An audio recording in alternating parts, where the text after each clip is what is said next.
பூண்டு போட்டு மிளகாத்தூள் போட்டு வேக வச்சு வச்சுருக்கேன் பருப்பை. இப்போ வெங்காயம் தக்காளி இதை வருங்க வேக வச்சு வச்சுருக்கேன். இதை வந்து அப்படியே கடைஞ்சாச்சு. இப்போ கடைஞ்சி முடிச்சுட்டேன். அதே வெங்காயம் தக்காளி தான் ரெண்டாக எடுத்து வச்சுருக்கேன். இதை கடைஞ்சி முடிச்சுட்டேன். இதுலேயே கொஞ்சம் புளி சேர்க்க போகிறேன். கொஞ்சம் புளி புளி கொடு.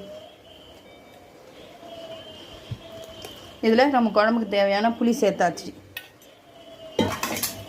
இப்போ அப்படியே இதை வந்து தேவையான அளவு தண்ணி சேர்த்து இதை எண்ணெய் ஏற்கனவே நம்ம இதில் மிளகாத்தூள் சேர்த்து வேக வச்சுட்ருக்கோம். இதுக்கு தண்ணியும் உப்பு சேர்த்து மட்டும் தாளித்து இப்போ நான் என்ன பண்ணுறேன் மட்டும் டிஃபன் சாம்பார் ஈஸியாக முடிச்சிடுவேன். வேக வச்சுட்டா போதும். பருப்பு இந்த மெத்தடில் பண்ணுங்க, சீக்கிரம் முடிச்சிடும் வேலை. டிஃபன் சாம்பாருக்கு தேவையான தாளிப்பு ரெடி பண்ணியிருக்கேன். கொஞ்சம் எண்ணெய் ஊற்றிருக்கேன், கடுகு போட்டிருக்கேன், காஞ்ச மிளகா போட்டிருக்கேன்.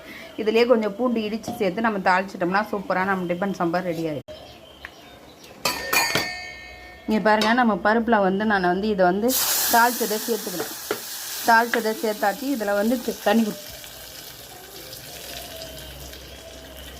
இப்போ நம்ம சாம்பாருக்கு தேவையான அளவு தண்ணி சேர்த்துக்கிறோம். இதில் நம்ம ஈஸியாக சீக்கிரம் கடன்னு பருப்பை மட்டும் வேக வச்சிட்டோம்னா ஈஸியாக கடன்னு நம்ம டிஃபன் சாம்பார் ரெடி ஆகிடும்.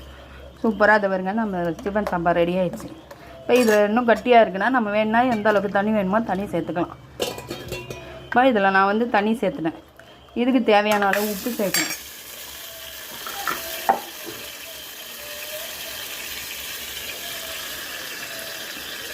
இப்போ இதுக்கு தேவையான அளவு உப்பு சேர்த்துட்டேன். இதை கொதிக்க வச்சு இறக்கிட்டோம்னா நம்ம சாம்பார் ரெடி. கருவேப்பிலை கொத்தமல்லி தூள், நம்ம சாம்பார் சூப்பராக ரெடி ஆகிடுச்சு. வேக வச்சு சீக்கிரமாக வேக வச்சுட்டோம்னா நம்ம ரெண்டுத்துக்குமே கீரை சாம்பார் ரெண்டுமே சைமல்டேனியஸாக பண்ணிடலாம். சீக்கிரம் கடன்னு நமக்கு வேலை முடிஞ்சிடும்.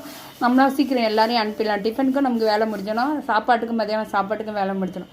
பாருங்கள், நம்ம பருப்பெல்லாம் வேக வச்சு மிளகாத்தூள் எல்லாமே ஒன்றா போட்டு வேக வச்சு கடைஞ்சிட்டோம். இப்போ லைட்டாக தாளித்து புளியெல்லாம் ஊற்றி இப்போ ஒரு கொதி விட்டு இறக்கிட்டோம்னா நம்ம சாம்பார் ரெடி ஆகிடுச்சு. இப்போ கொத்தமல்லி தூவியாச்சு. இப்போ அதே சூப்பராக நம்ம டிஃபன் சாம்பார் 5 மினிட்ஸில் ரெடி ஆகிடுச்சு. பருப்பு வேக வச்சிட்டோம்னா இது 5 மினிட்ஸாக நம்ம tiffin sambar easy super tiffin sambar ready ஆகிடுச்சு. இது பாருங்கள், கலர்ஃபுல்லாக சூப்பராக இருக்குது பாருங்கள் நம்ம டிஃபன் சாம்பார்.